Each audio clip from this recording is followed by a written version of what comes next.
Live from New York City, it's the Dream Shakers podcast. I'm your host, Stefan Odom, here with my co host, George Nunez. and we're back with episode 38. Today we have Bo Sijuade, the founder slash CEO of OnTouch Go, an ad startup that uses GPS technology to bring brand awareness to companies through transportation. Prior to OnTouch Go, Bo worked at Solara Inc., CalcuQuote, and Black Hawk Network. He also studied computer technology and computer systems technology at Collin College. So, without further ado, welcome to the pod, Bo. Yeah, thank you guys. It's a pleasure to be here on the podcast with you, Steph and George, and excited to talk to you guys about OnTouch Go. And yeah, let's get it rock and rolling. Sure, Bo. We appreciate you, man. How are you feeling this Friday afternoon? What's going on? Talk to us. What's going on through your head, man? What's going on through my head? Just blessed to be here on the planet another day. Right now it's a very exciting time for us at OnTouch Go. We have been working really hard on our online ad manager for our platform. So, we worked through some bugs, some testing, and, we're strategizing how do we get this out to market at scale here across Texas. So there's a lot of enthusiasm. And yeah, I guess Friday spent working on that project a bit and planning the next steps next week.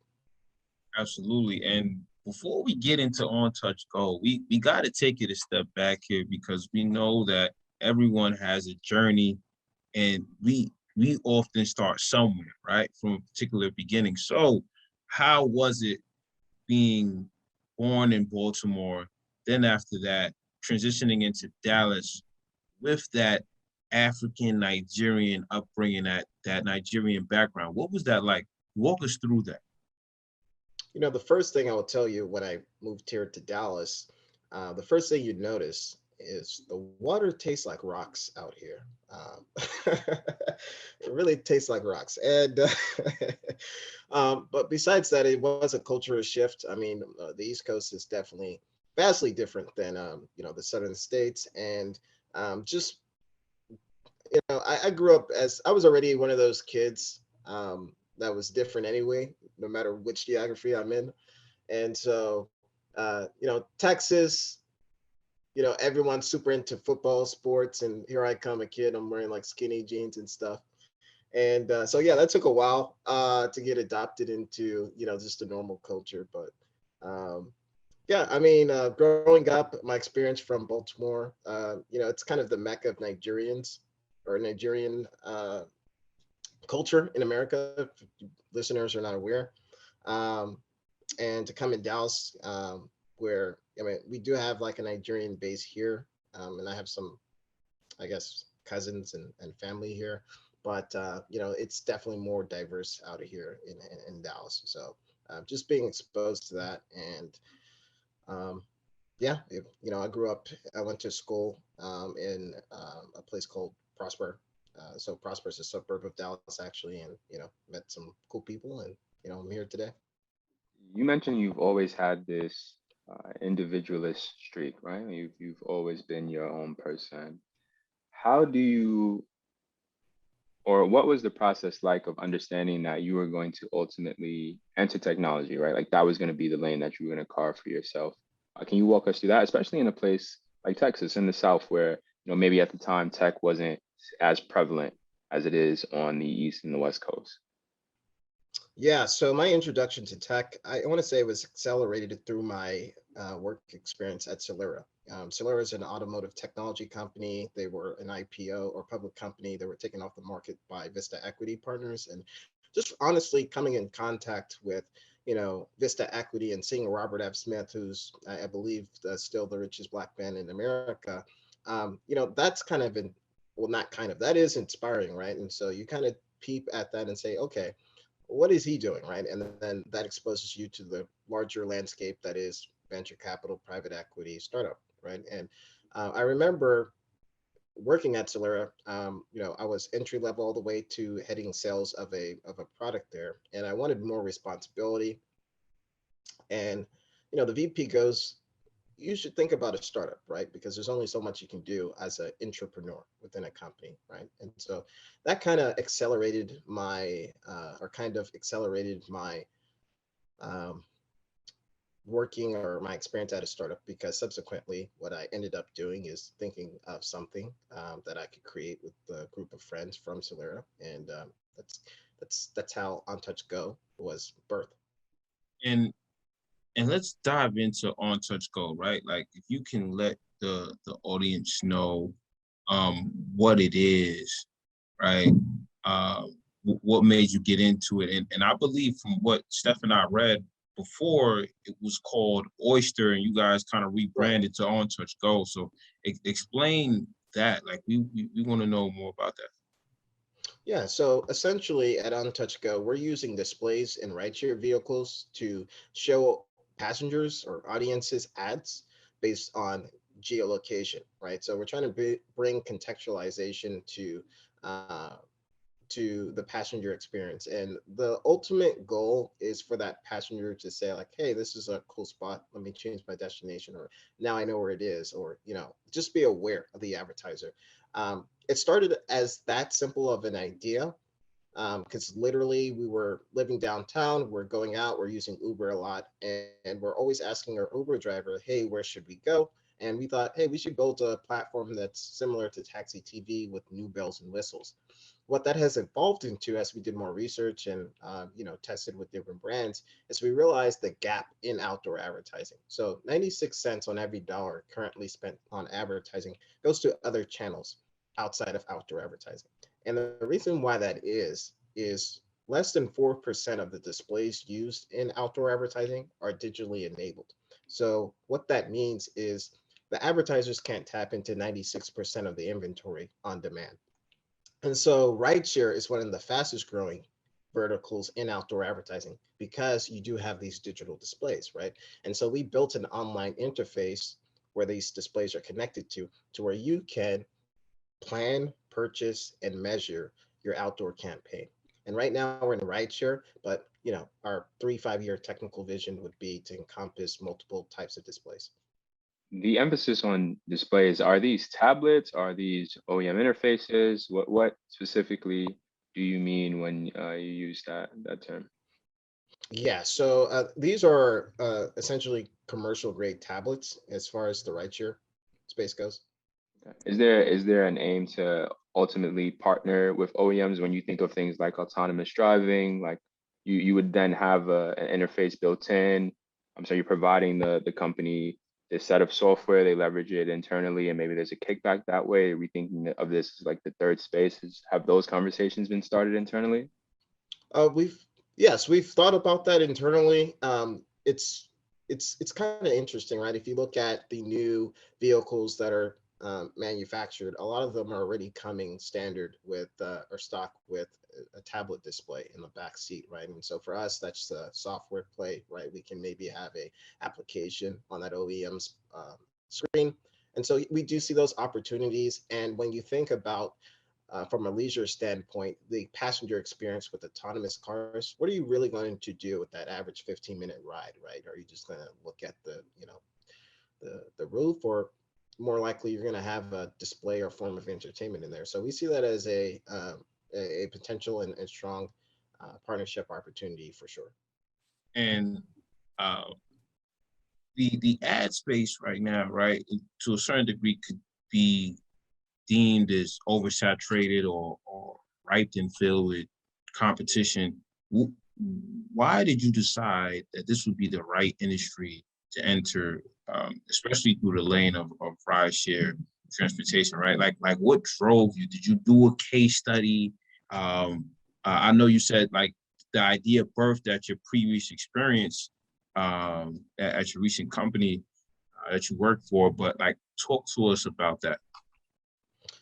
Yeah, so kind of our process, we incorporated in 2019 March. And so how we began is we did a pilot. First, we wanted to test the assumption of, do passengers even like ads? And our ads are more local and regionalized to bring more relevancy, almost like a um, travel tourism niche to it, right? So it's not necessarily focused on the major branding we all know and love.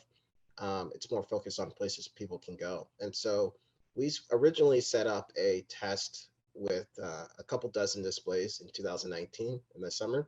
And what we found from the feedback of the drivers was, passengers are asking about these places.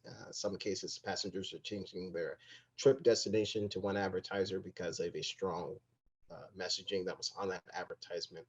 And that's how we, I guess, gathered the confidence to um, continue within the transportation or mobility space because it just seems like an obvious thing to do.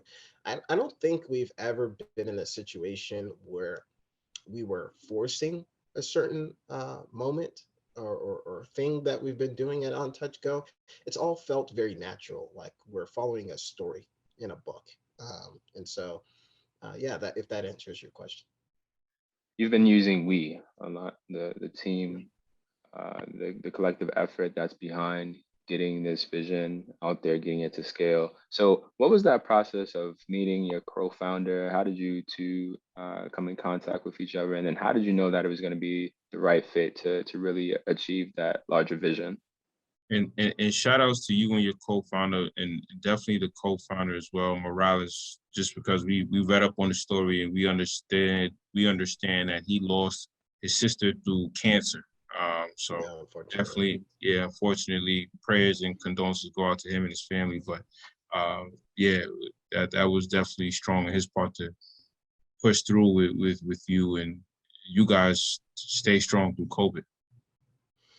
Yeah, thank you. Thank you, George. To answer your question, Steph, so how I met Furman is he also worked at Solera.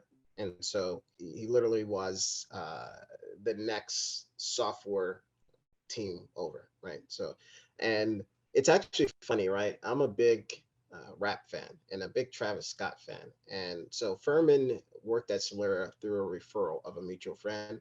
And I met that friend in the elevator at Solera. And I'm more introverted, right? So I rarely will go out of my way to spark a conversation. But Astroworld just dropped, and I was super excited. And I go in the elevator. I say, "Hey, Alfredo, do you?" That's our mutual friend. I say, "Do you like Astroworld?" And he liked it, and so we became friends. And then looking back, it's kind of funny how everything, from a macro view, looking back, how everything kind of shapes, right? Had I not said that, probably wouldn't be here today, right? And so we had initially found that we balanced each other out. So that's why Furman and I kind of decided to make a venture. And then also we had a third founder at the time who also came from Solera, but unfortunately, they just decided the startup world wasn't for them, right? And then now we have Vince, who, is a co-founder, if you will, and then he's our CTO. And Vince has joined since the beginning of the year. I know offline we got a chance to talk a bit about you being in the process of fundraising. Uh, Talk to the audience on what that's like, right? The whole process, some of the mental battles you have to go through to just continuously push through, whether if it's raising from angels, family and friends, or even raising from targeted venture capital firms that make the best sense in our, like, specifically aligned with your goals and vision of On Touch Go.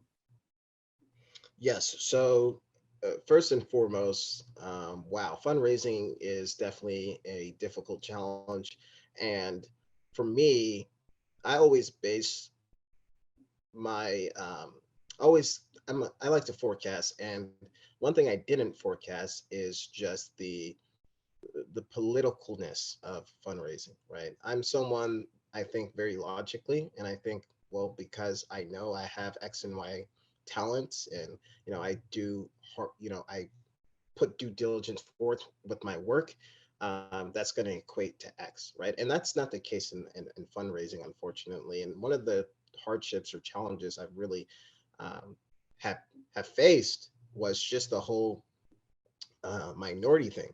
And for us, for me, looking back, if you ask me, 3 years ago or 2 years ago, I'm not that type of, I'm a very strong-willed person. Again, I just think if someone has a conversation with me, they're going to gravitate towards my intelligence and how well I know the numbers, et cetera, et cetera. And that's not the case, right? Venture capital is a world where, you know, you need warm introductions, you need connections, you need inner workings, you need significant traction, especially if you're in a industry like us, where in a lot of senses you're first to market. And you know what, if you don't have, or you have limited history as far as venture transactions that have happened in your industry, it's going to make it, you know, 2 times harder, right? And so for us, with fundraising, what has worked for us is, you know, organically building those relationships so we can get those warm introductions, doing, you know, engagements like this, uh, putting our put, getting as much volume of audience as we can, and then also doing innovative things. So like right now we're doing a We Funder campaign, right?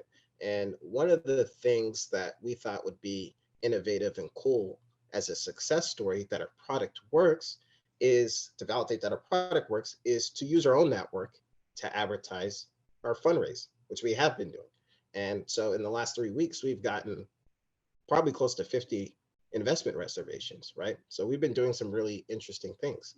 Um, so yeah, that's been our experience with fundraising. But I think, you know, regardless if it's challenging or not, at the end of the day, every time you try something, you're going to come back with a different perspective, and you're going to get better, better, and better, and better, right? There's a reason why second time and third time and fourth time founders become really efficient, right? So yeah, this is our first go around. I'm sure after time we'll be fine. Yeah, for sure. And just a follow-up question, what made you guys choose a specific platform like WeFunder versus other crowdfunding platforms like Republic and many others? Yeah, so you know, ultimately, we had the choice between, you know, we looked at WeFunder, Republic, and Start Engine. And for us, honestly, WeFunder just made the process a whole lot easier, right?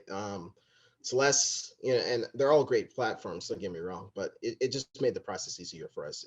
Less middleman and right to the point, right? Because with us, we had a network of people we could speak to, so we didn't really need um, the platform that we're on to intervene way too much, right? We just needed somewhere where we can build our profile and start, you know, collecting the reservations for investment. Now, you mentioned that this is going to be, one method to build capital for the business long term, assuming as well that, at later points there would still be a seed raise and so on and so forth. But currently, by the numbers, which you had alluded to earlier, what does OnTouch Go look like on paper, right? Like, what is the revenue the company is generating? How do you think that's going to continue to scale as you introduce new localities? What are some of the things that are happening behind the scenes in terms of a number standpoint? Yes. So with our MVP pilot with 25 displays in Dallas, we've generated over 50,000 in sales from that. Currently, we're running close to 30 active campaigns on our network as we speak. So with our business model, there's two buckets you look at, right? You have this monthly recurring bucket, which 35% of our advertisers fall into. And then you have this transactional seasonal, which is a bucket, which is traditionally how outdoors going. And so looking at our data, if you combine those two buckets within a 12-month time frame, we're going to fall around like 75 to 100,000. You know, we haven't really been focused on revenue. We've been focused on product development. We got a lot of feedback from July and from July of last year to now, right? We've had over, you know, close to, well, we had 150 pilot customers, right? So we've gotten a lot of feedback, and we realized the real pain point to grow at scale is going to be how well you can prove brand attribution and measure how audiences are engaging with that advertisement. So we took a step back internally and said, yeah, we're really good at sales, right? I mean, we've worked with Warner Bros, Hilton, Hyatt, Reunion, Tower, FC Dell, really big names and really local names as well. But we took a step back from sales and said, how can we build a product that the customers are going to sell for us, right? And so you're gonna, whatever we lost in MRR or revenue run rate in that period of time, we will gain back, right, at scale with the customers loving the product. I think we've been talking about the customers from the vantage point of the individuals that are in the back seat, but what have been the views from the individuals that are actually driving the vehicles, that actually own the vehicles, that have opted to have this platform and service within their cars? What has that interaction been like, and what's been the feedback from those stakeholders? And follow up on that question to Steph's point. Do you guys foresee a potential partnership with a Uber or Lyft or Via to further expand the awareness of OnTouchGo? Yeah, great question. So number one, we pay the drivers $100 a month at least in fixed income, which, for a rideshare industry or gig economy worker, that's going to be, significant, right? That helps them pay an extra bill or two. So their experience, I want to say, is overwhelmingly positive, right? For them, it's plug and play. It's business as usual. You keep the display plugged in to a charger, and you're making additional income. As far as their experience with passengers, they overwhelmingly positive. Again, they'll say how it sparks conversation. We've all been in an Uber where it's the Uber driver's quiet or it's a little bit awkward. Well, with the display, it kind of creates a nice medium, right, for them to spark a conversation with the driver, like, hey, this is a cool place. Like, do you know about this? And, when that trickles down, what that ultimately means is more revenue for that driver beyond what we're paying them, because the reviews are going to go up, because the passenger's like, wow, I've never really seen an Uber with this before, or the conversation is going to spark them to tip them, or they might change their destination, so their fare goes up because they increase the mile count on their fare. And then to your second question, Steph, um, yeah, I'm sorry. What was the second question again? Yeah, no Yeah, worries. George. The second question is, have you guys thought about potentially formalizing partnerships with Uber, Lyft, or Via to further push the brand of OnTouchGo? Yeah, so we definitely see a play with partnering with Uber and Lyft. For us, why we haven't engaged with that yet is because we believe the market for purchasing ad inventory in rideshare has to mature a little bit, and then that partnership will ultimately make sense from a data standpoint. And if you look at Uber and Lyft right now, they do have interest in mobility and advertising, right? So, Uber has partnered with a platform called Adomni, which is basically taxi rooftop advertising, but digitalized in the rideshare space. And then Lyft recently acquired a startup called Halo that has been in operation for less than 2 years, and so to do the same thing, right? And so we think as the interior space matures, right, it'd be a good uh, strategy for us to partner with them. But for right now, there's just so many independent contractors in this space. There's north of between 3 and 4 million Uber and Lyft drivers in the US alone. Then on top of that, within mobility, you can also count taxis. There's 18 million um, taxi drivers in the world, right? So it's an infinite space. And for us, when we think about how large we want the company to be, at least, between 40,000 and 100,000 displays. So we don't need a significant amount of the entire rideshare or mobility space. We just need a significant amount to where if you're in, New York, 1 out of every 10 rides you take, you're going to interact with one of our screens. You mentioned earlier that the brands are on board, that they're in favor of this platform, that they're willing to continue to sign up and sign extensions. How are the brands gauging success here? Is there a promo code that these customers are using? Are there external websites that they navigate to from the tablet interface? How is that being tracked? Yeah, great questions. So there's several metrics we measure. Impressions being one of them, interactions, attention time, which is a calculation of eye fixation. So I guess at the core of our platform, right, you have the four things. You have the our content management server, right? You have the audience measurement component, which is analyzing how the audience is paying attention to the ad, different demographics of that audience to report back in a way that's similar to what you would see on Facebook or Google, etc. You have the touch component, right? The touch sensors. So are they interacting with the ad? What are they clicking on? Are they putting in form intake into that advertisement, like enter your cell phone for a discount? And then the um, fourth or fifth thing would be contextualizing what that means with location data, right? So again, our goal is to really help that advertiser. Our main use case is going to be store visitation as the main um, value proposition. And so for us, if you're targeting, let's say you own a restaurant and you're targeting, um, all the ride shares within a 10-block proximity, when you log into our dashboard and ad manager, you're going to see live location and presence real time, right? So quite literally, you might be able to see two customers walk in physically and then check the live location data and say like, oh, they came from there. So yeah, that's kind of how we measure it now. We do have, of course, QR codes and all that to track that. We are going to work more heavily to enhance that and build pixels and different ways to measure that in a meaningful way so they can track online attribution as well. But yeah, it's just end to end. We want to create that full picture of ROI. So we've heard awareness, we've heard interaction between the ads and people, but we're at an interesting time where ads are pervasive. Right? They're everywhere. You see them as posters, billboards. You even see them on bus stops and train stations. We're in an age where people are in a state of ad fatigue. So how do you continuously keep those people engaged?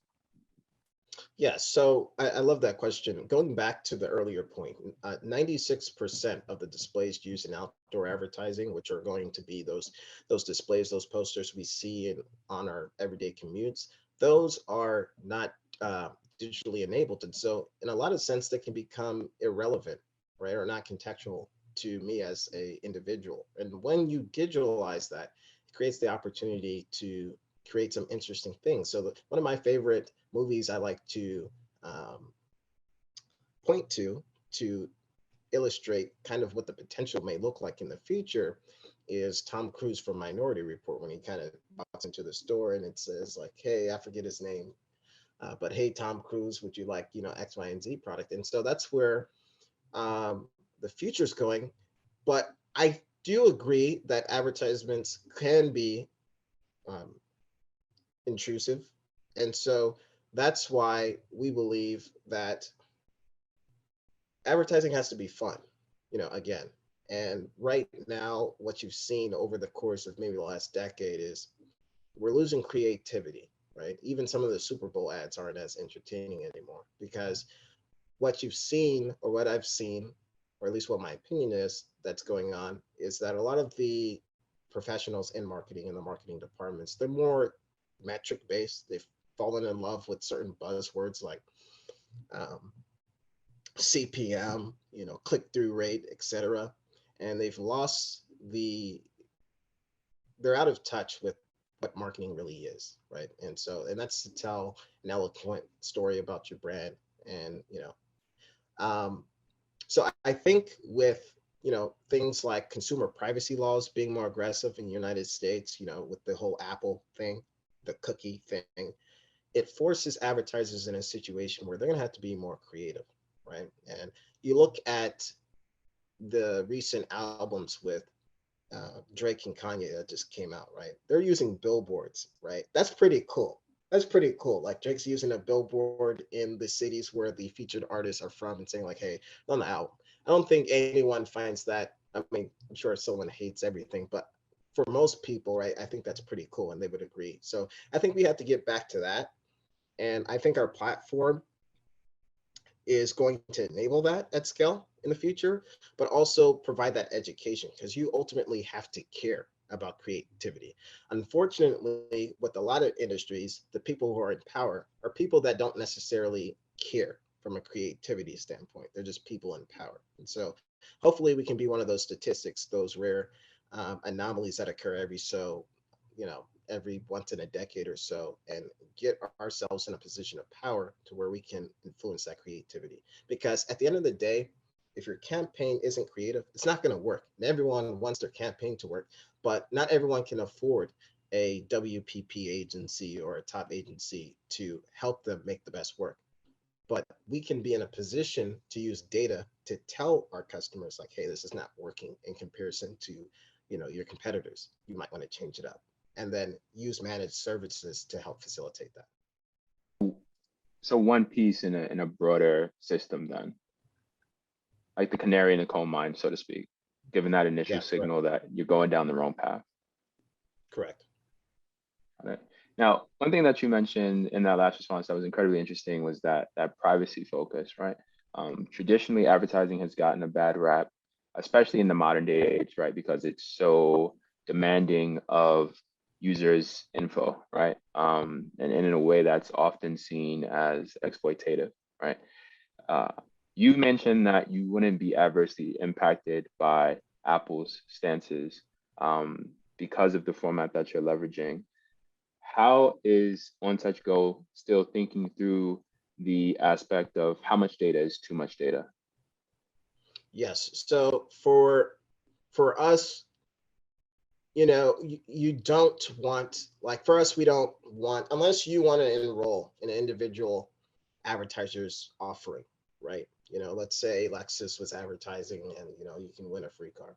Unless you opt into that legally from a consumer standpoint, we don't want your personal information.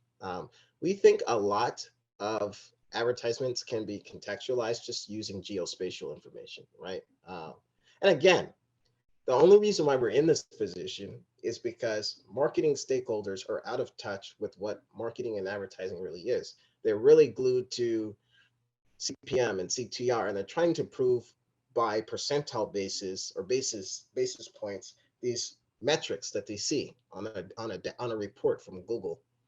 And because of that, they're out of touch with their actual customer bases, and that's what's going on in a larger hand. And so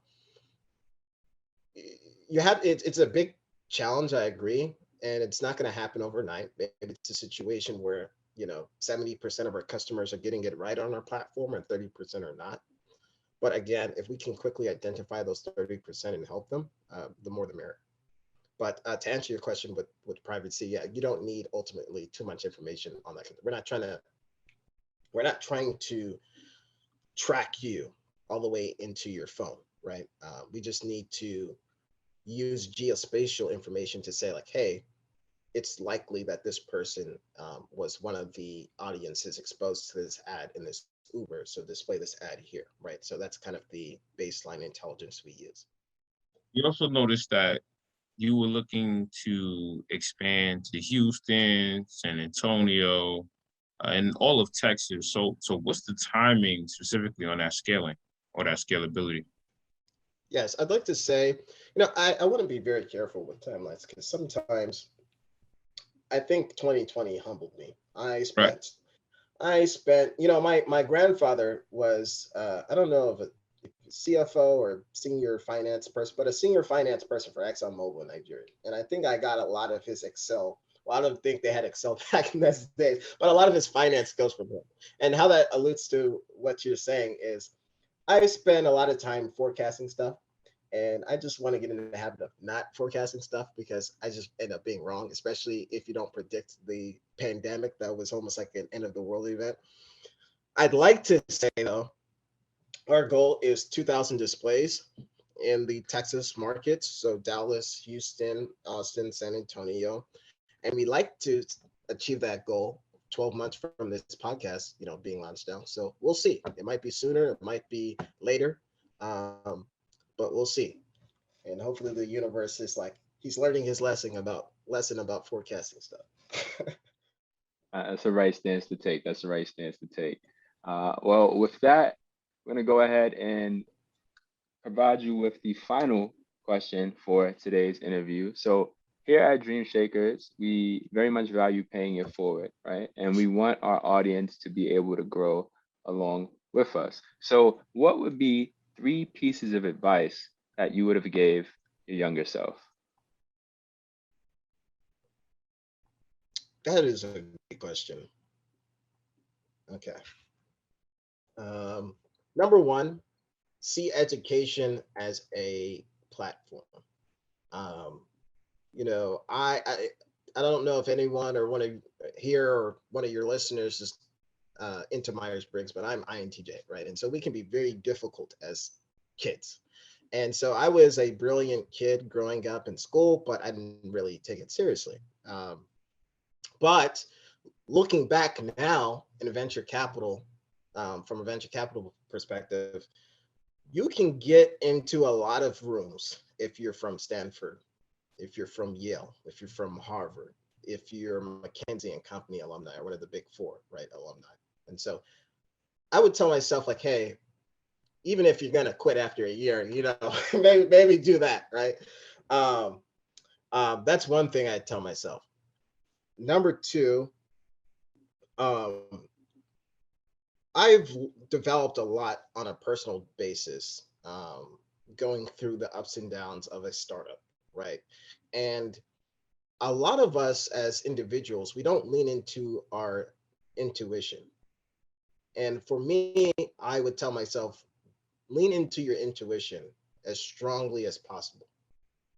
Um, and I will take you and move you to the right places, most likely. And then the third thing I tell myself is, oh man, this is pretty tough. But the third thing I tell myself is, I guess, work from the top down.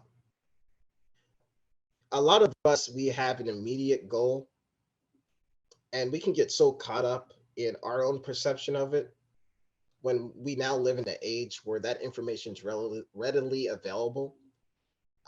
So I'll give you an example. So if you were to launch the next SpaceX, right, your natural instinct might be to read a book or work at NASA or whatever, right? My approach now would be to look at SpaceX entirely as a whole and then work my way down, right? And or a better example, actually, because rocket sciences can be very complex, is venture capital, right? Trying to raise venture capital. Um, don't go about it with your own perspective of how it works.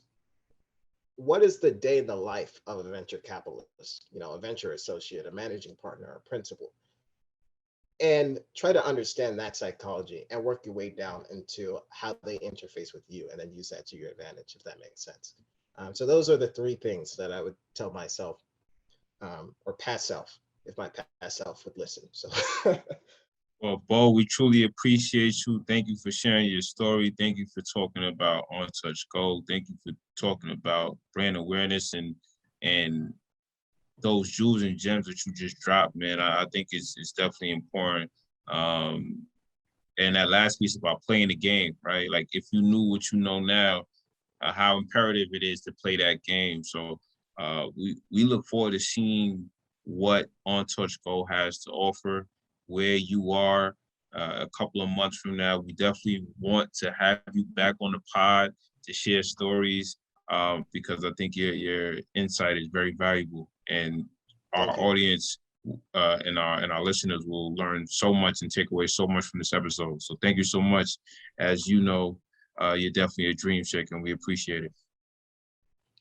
Thank you. It's a pleasure to be here on Dream Shakers, and look forward to hopping on here again.